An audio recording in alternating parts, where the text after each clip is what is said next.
অধ্যায় বিভূতি যোগ পদ। এই ৰামদেৱ সমে আলোচক ঋষি গণ হৰিহৰ বিৰিঞ্চি আৰাধ্য কুল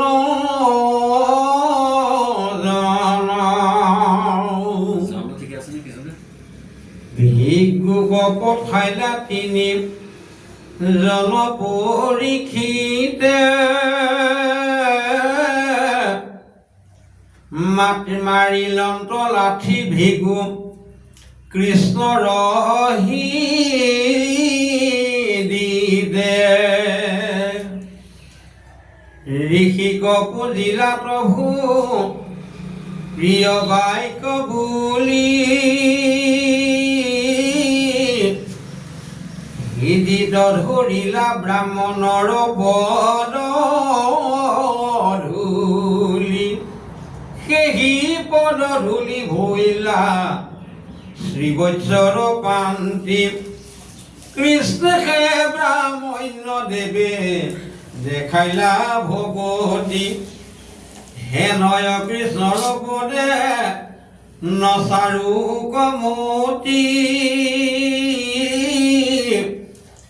দশম অধ্যায়ত কৈব ঈশ্বৰ বিভূতি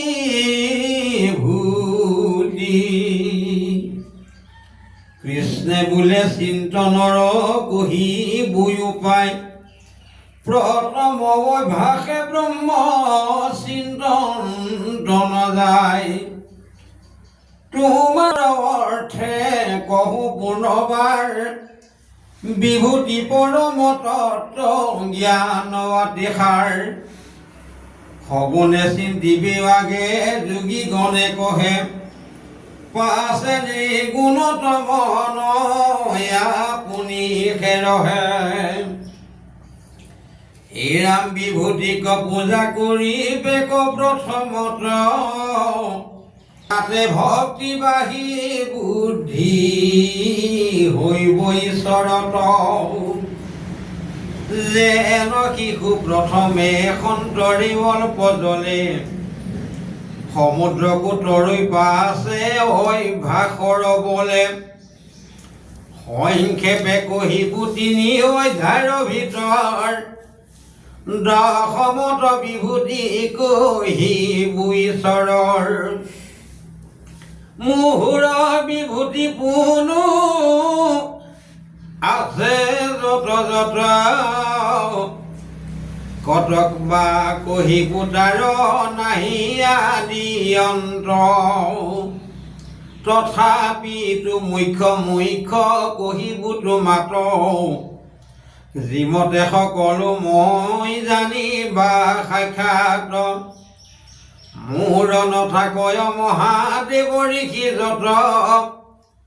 অনাদি বক্তয় আদি নাহি অন্ত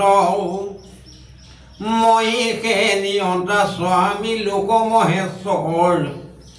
মোক সদায় এহি বুদ্ধি জানে যিটোনৰ তাৰ কিছু নথাকয় জানিবা কয় আৰু গুচিব সকল সংশয় মনৰ মহেশ্বৰ বুলি বাৰ এহি খানি হেতু সাধ্য সাধনাত মোত পৰে নাহি জাত সন্দম সুখ দুখ ক্ষমা সৈত্ৰ ব্ৰত জানে মই মৃত্যু সন্মুখ কহয় যত যত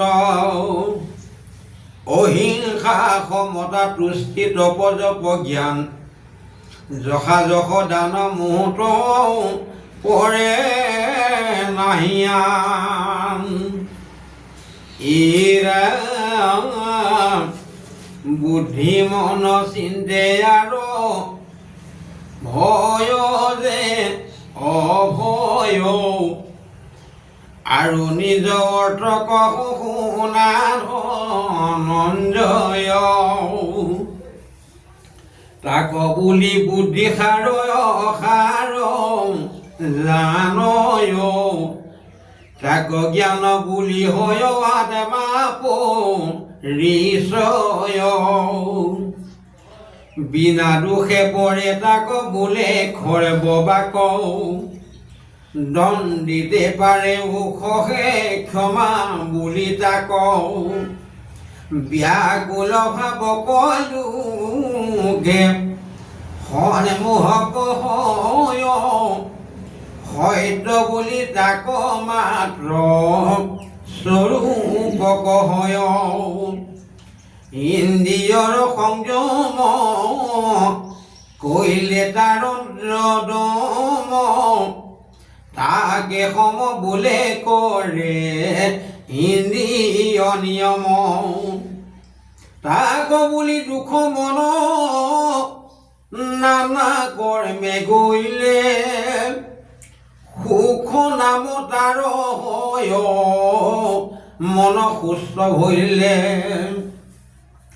তাৰ নাম ভয় যাক উৎপত্তি বোলয় অভয় বোলয় তাক যি গোটা প্ৰলয় ত্ৰাসকে বোলয় ভয় কৰে সৰ্বজন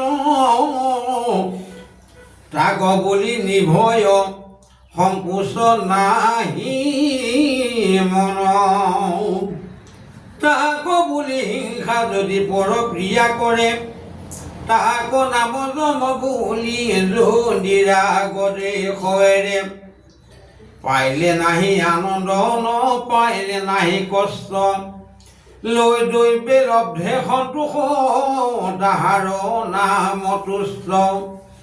ন্যায় উপাৰ্জিত ধন দিব সুপতা সুপাত্ৰক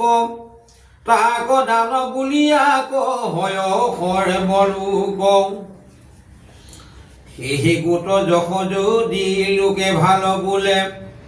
দুৰ্যশ তাহাৰ নাম মন্দ কৰ্ম কৰিলে যতে কহিলো মানে সবে মোৰ ভাব মুঠ বিনে আন নাহি জানিবা পাণ্ডৱ হীৰা মোৰ নাভি কমলত ব্ৰহ্মা ভোজন মহুলা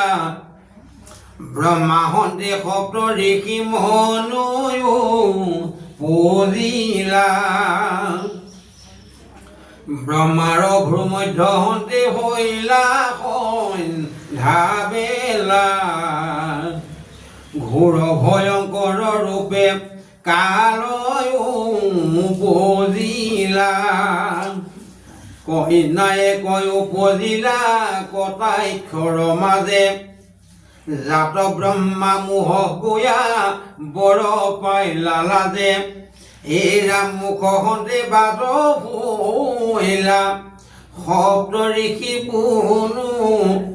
বাহু হন্তে উপজিলা স্বয়ম্ভুৱ মনু হৃদয়ত শতৰূপা কইনা উপজিলা আদ্য মন স্বয়ম্ভুৱে টাংগ বিহাৰিলা দক্ষ আদি কৰি আজতেক প্ৰজাপতি ব্ৰহ্মতনু দ্বাৰে জানা মোহৰ বিভূতি এই মতে যিটো মোৰ বিভূতিক জানে মোৰ কৃপা লোভে মোক পাৱে সেই জ্ঞানে মই শ্ৰজো পালো সংহাৰো যত লোক আগ জানি সাধু লোকে ভজে মাত্ৰ মোক এৰা মোতে সেৱৰ প্ৰিয়া প্ৰাণ মন বুদ্ধি চিত মোহৰ কথা শুনি হুৱে আনন্দিত মোৰ জন্ম কৰে কথা কৰয় কথন অন্যে অন্যে কৰে প্ৰেমে শ্ৰৱণ কীৰ্তন উহিৰাম কহু কহে কত শুনে বুজে পৰস পৰে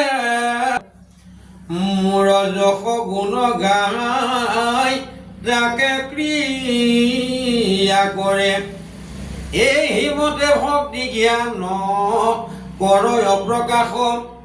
মোৰ দয়া হুয় অবিদ্যা কৰে নাশ বুদ্ধি কণি অমিতাৰ থিৰ কৰে মন অশৰণ হৈয়ান চাৰে চৰণ অৰ্জুনে বুলন্ত শুনি উক জগন্নাথ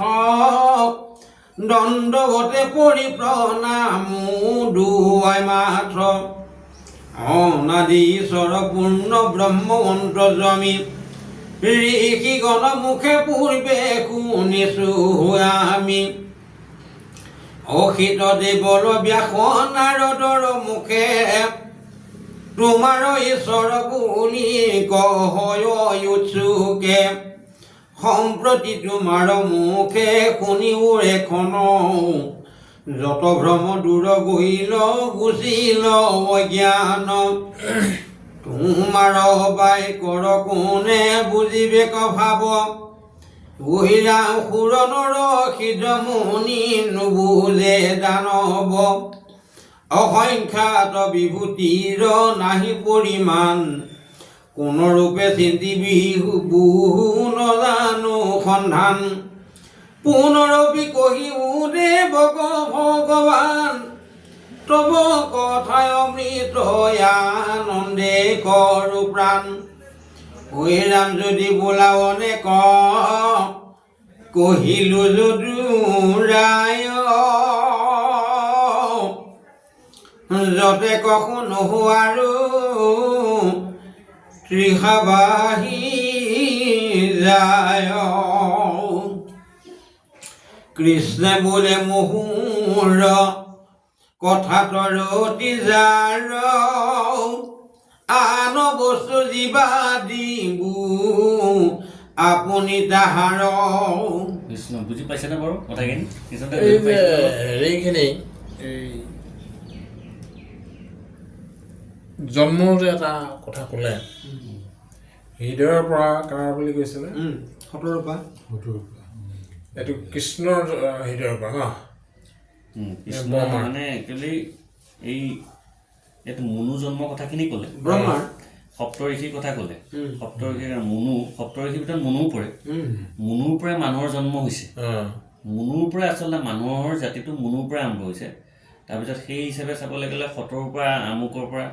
তেনেকৈ ক'লে গোটেইখিনি কথা নহয় জানো ইয়াত মানে এতিয়া এই বস্তুখিনি এটা উদাহৰণ দিছে গোটেই কাহিনীটো হৈছে ভগৱন্তই অৰ্জুনক কৈ থকা কাহিনীটো বিভূতি যুগ বিভূতি মানে মানে ভগৱন্তক পাবলৈ যিখিনি কৰ্মৰ দ্বাৰা ভগৱন্তক পোৱা হয় সেইটোক বিভূতি বুলি কয় সেইটো কাৰণে ঈশ্বৰে কৈ আছে অৰ্জুনক মানে পঢ়ি থাকিলে বুজি পায় যে মোৰ কৰ্মৰ এইখিনি দ্বাৰাই মোক পোৱা যায় মোৰ কৰ্মৰ এইখিনি দ্বাৰাই মোক পাব নাপায় এইখিনি কথা ধুনীয়াকৈ এটা উদাহৰণ দি বুজাই গৈ আছে কোনটো কৰ্ম কৰিলে ঈশ্বৰক পোৱা যাব এই মানে ঈশ্বৰ মানে অৰ্জুনক কৈ আছে গোটেইখিনি কথা তাৰ মাজত এই সপ্তঋষি কাহিনীটো আগত গ'ল অকণমান সপ্তঋষি কাহিনীটো এইটো এটা ভগৱন্তই মানে গোটেই কাহিনীটো তাত থকা ওপৰত ক'লে মনুৰ পৰা মানুহৰ জন্ম হৈছে সেইটো পিছত নহয় জানো ব্ৰহ্মাৰ পৰা